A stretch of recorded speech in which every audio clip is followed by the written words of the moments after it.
Well, everyone, you might be in a situation where for some reason your iPad is not allowing you to go ahead and purchase applications within your App Store.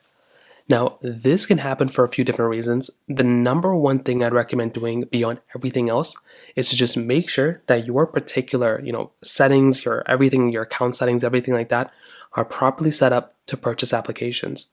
So you can do this by making your way over into your settings application of your iPad, clicking on your name, which is right up here.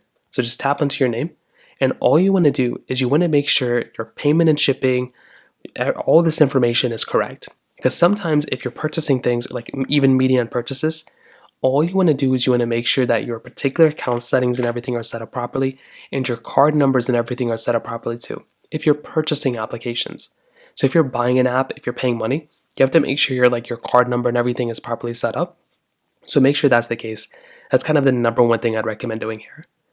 Now, if that doesn't seem to be the problem, if you're not having issues with that, the next thing you're probably going to want to do is you want to go and make your way over into your settings application right back into here. And then what you want to do is you want to scroll down until you see your general settings options, which is right here. And then you want to click on software update, which is right over here. And you want to see if you can update your iPad. Sometimes you may just need to go and update this device. That's another thing you can try doing as well. And for a lot of people, you might want to go ahead and try that out too. Now, if that's not working, you can try restarting your iPad.